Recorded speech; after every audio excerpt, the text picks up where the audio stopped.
Hello and welcome everyone. I am Aayush Pathak, student of PGDM General Management Program here at XLRI Jamshedpur.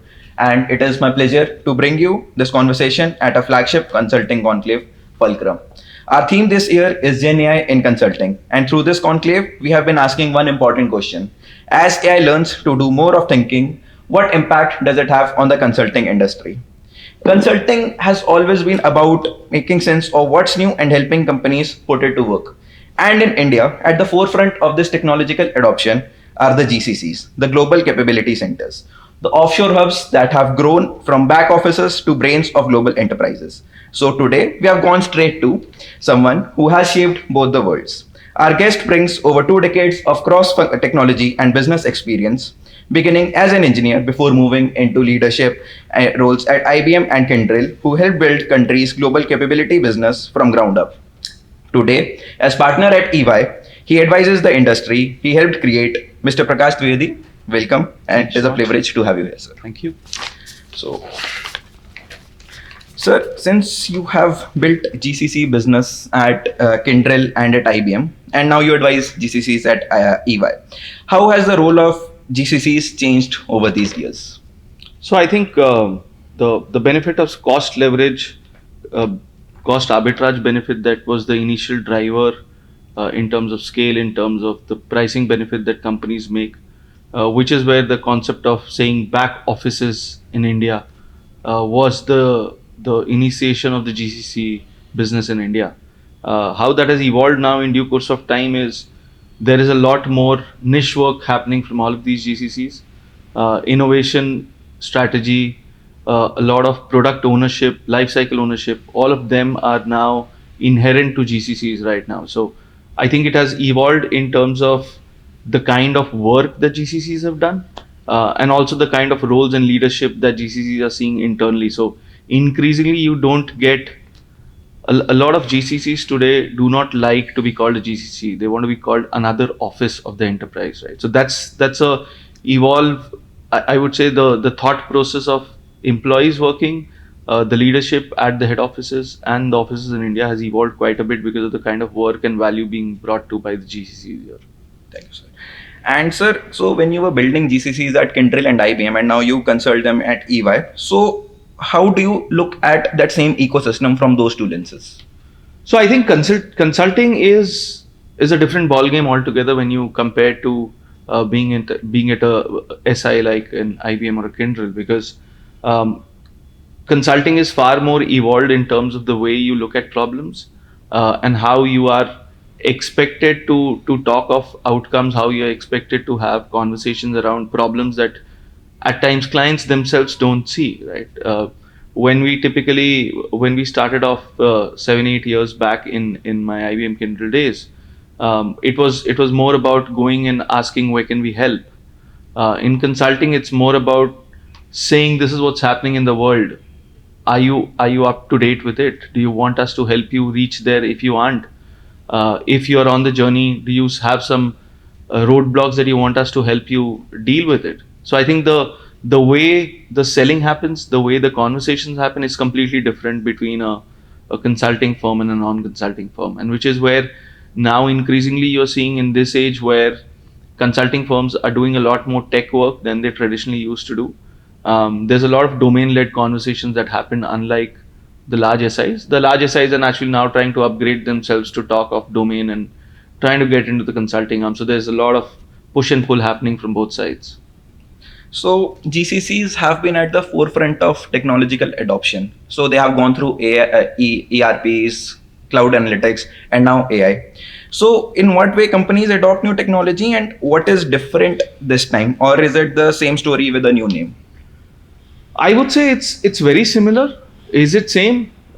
No, probably not. The reason why I'm saying it's not same, but still very similar to the journeys that we have seen in the past is purely because when digital transformation started happening, there was a lot of noise in the setup, but the basics of digital transformation for a lot of enterprises is still not in place. They still do not have the right data repository that's required to actually do analytics and data and analytics work. So a lot of people are still working on the basics, and that is not going to change even now. So today, if you are looking at just putting pointed solutions, pointed AI solutions into your setup, it's not a long-term vision that you're having. You need to understand the business outcomes that you're trying to drive using AI, rather than just trying to catch up in the FOMO, if I may put it that way. Uh, that's what is required to be done. So, on the same theme of AI adoption, so as a consultant, what can a consultant do today with Gen AI that wasn't possible a few years ago? I think a lot of the low-end grunt work is to be impacted. A lot of repetitive tasks that we originally thought automation will take care of. So some bit of it automation has taken care of. But how does agentic AI come into picture? How do you replace some of the grunt work using bots who can have more context to solutions? I think those bits are changing. For consultants, the kind of work that was done on research, building initial decks, etc., all of that work is now sorted out because you have a strawman which is prepared by a Gen AI, for example, if you have the right tools, and you can use that as a baseline to start work. So the initial 2, 3, 4 weeks of work that you used to do for any project, I think that has shrunk quite a bit. So, a lot of efficiency addition Absolutely. at the heart of it. So, but clients are today use the same AI tools that the consultants do. So, what has changed how clients see consultants, and what do they come to you for? So typically, if I talk about financial services where I work right now, with the kind of regulations and compliances that are there, the adoption of AI is not as massive as the non-financial services industries are. Um, that said and done, it while clients know what can be used, how to use it, how to leverage it best, how to set it in the context, how to do it in a responsible way, what are the outcomes that you need to drive, how do you build guardrails around it. I think all of those things are something that they want experts to come in and have conversations on, especially because they see it from a lens of only working at one place. We see it as in a lens of working back with multiple clients in the same industry. So I think that experience really counts. That is what consultants or consulting firms come and give to clients today. So that was a very interesting point on the AI compliance and the AI guardrails. I would definitely love to touch back on that. But before that, since we are on the line of AI adoption, what's the most common mistakes that the companies make during their AI journey, at the start of their AI journey? So I think the thought process that a tool will come, it will solve all your problems in one go. I think that's the biggest misconception people have today. We see a lot of conversations happening where licenses have been bought, tools have been bought, but they've realized it's not solving the problem that they wanted to solve because they thought the tool will come in and do everything. That's not how AI works, right? The accountability bit can't be taken out of the equation, and which is where a lot of people are failing now to implement AI the right way. Got it. And sir, since India has 1600 GCCs now and our focus is in financial services, so how has AI changed what global headquarters expect from their Indian centers? So, like I said earlier, the cost arbitrage benefit has long been at the forefront of GCCs, which has drastically changed now. Now, even when you take out the cost arbitrage benefit, there was the productivity benefit that we as Indians were providing to the enterprises, because the same work is done more efficiently back in India than by a lot of head office firms. While there are pros and cons of how many hours do we work, that set aside, I think what the way headquarters are looking at it now is there are a lot of data analytics, AI-led people that are there, a lot of digital native young population that India is having, and the number of people that are passing out every year is massive. All of these are digital native guys, digital native folks who have passed out and are now coming into the workforce. The way they look at things, the way they solve problems is supposed to be very different from the way a 50-year-old person looks at it, actually.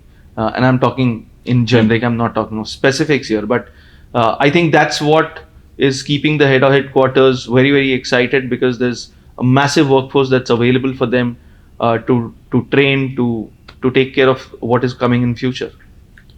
Sir, you mentioned about the guardrails in the financial services industry. I would like to circle back to that. In the services industry, AI has been a top priority, but adoption has been very cautious across the industry. How do you see it changing with more widespread adoption? I think people are now realizing that just developing a bot or implementing AI is not going to solve the problem on the long run, because it hallucinates eventually, right? The context and the integrations that are available right now, if you just implement a solution, that's not the end to the means. It is that's not the end game that you're looking at. So you need to fix accountability, you need to fix the business outcomes, what you want to achieve out of the AI setup that you're creating.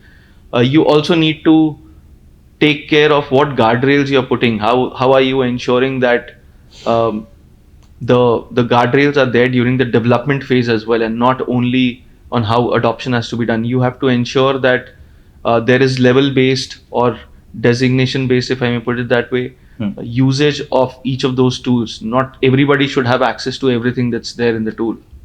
So I think some of these are these are some of the examples that I could give. Yes, sir. And so now coming from services to specifically to the banking industry where you work with in EY.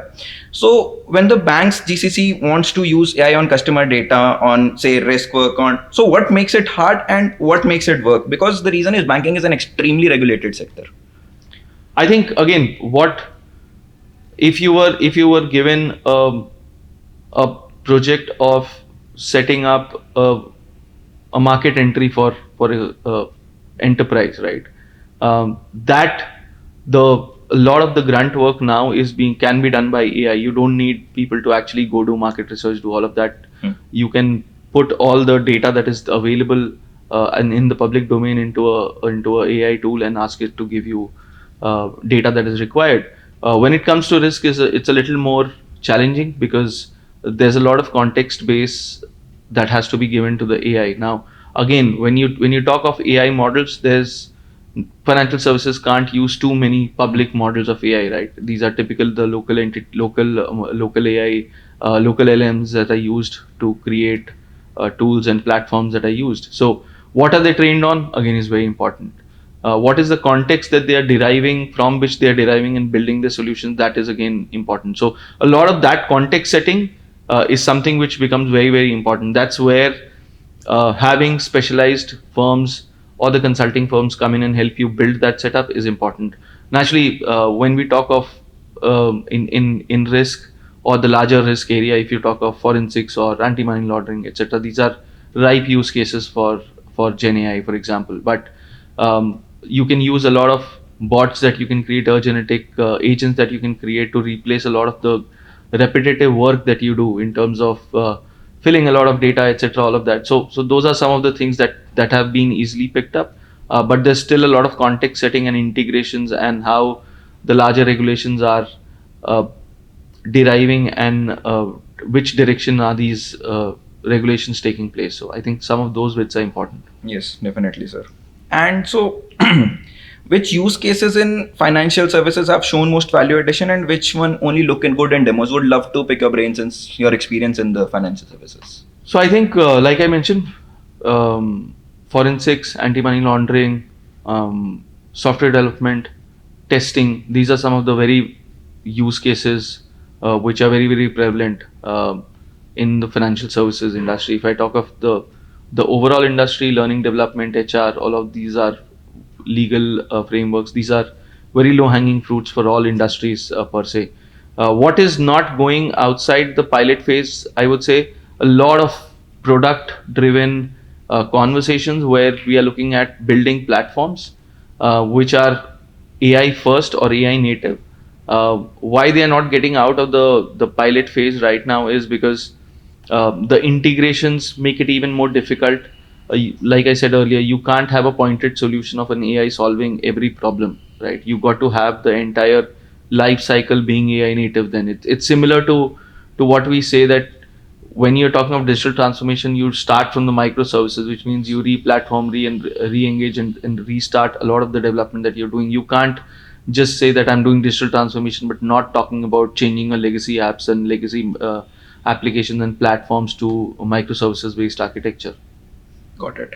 So business solutions are at the heart of the digital Absolutely. transformation. Perfect. And so, since we are on the side of business transformation in financial services, in your experience, what does good AI governance look like in practice, and which element of it deserve far more attention early on than it typically gets? I think the human in the loop part is the most important, which there's a lot of debate and discussion around how human in the loop is important, but a lot of people feel that AIs will just take over jobs. That's the conversation, and we were discussing before this podcast on how there's a lot of fear, some of it unfounded, some of it naturally founded, but accountability and human in the loop are two of the most important things which tend to get overlooked in due course of time. We talk quite a lot about it, but seeing it in action, you realize not all jobs are going to go. So I think that's the most important aspect. Definitely, sir. And yes, a very prevalent conversation about the people and transformation. So, in the end, at the heart of all transformation, it is people only. So, what works best in getting them to accept AI instead of fearing it? So I think what is important is to understand that in the context of enterprises, there's a lot that goes behind any large transformation program when you're running, and it's no different during the AI phase. The office politics doesn't end. The way different people perceive different transformations don't end.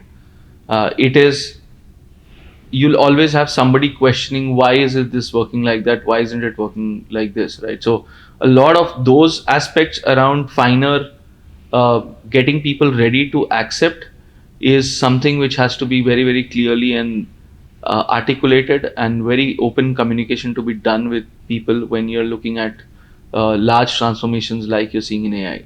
Yes, sir, definitely. And since AI nativity is now going to be a very important part in the workplace, so since it is our 1 year MBA program, which is like structured around most of the flagship MBA programs around the world, while the MBA programs in India are 2 year programs. So, how do you see the role of the MBA graduates who are joining the GCCs or the consulting firms, which many of my batchmates will be joining? So, how do you see the role AI playing them, and or the role they are playing in the AI adoption?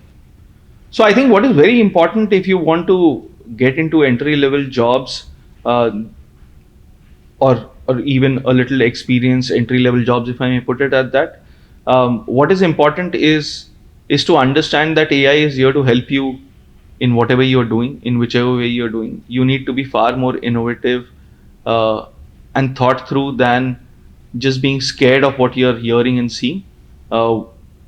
Problems are going to get even more complex because the simpler problems are going to be automated, and AI is going to take over, bots will take over, do all of that work. But that doesn't mean work is going to reduce. Absolutely not. So I would like to come back to what Anand Mahindra said a couple of days back, where he said AI is not here to take jobs, it is here to increase jobs. So in the age of AI, you'll have far more work coming in our way, because just like when laptops came, people said now it's going to take away a lot of jobs, but jobs actually increased. Internet came, a lot of jobs increased. Calculators came, it increased it changed the way calculations were done. But that meant you could do far more work, you were far more productive, you're far better at what you're doing.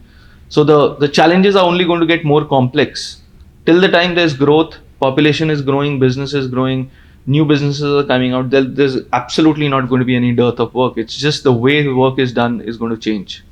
And yes, definitely. And in 1 year MBA programs, since we'll be joining the industry next year, so we are going to be in the midst of a lot of that. Absolutely. Y'all are at the cusp of change, massive change that we saw some time back when digital transformation came, or when the entire dot-com boom happened.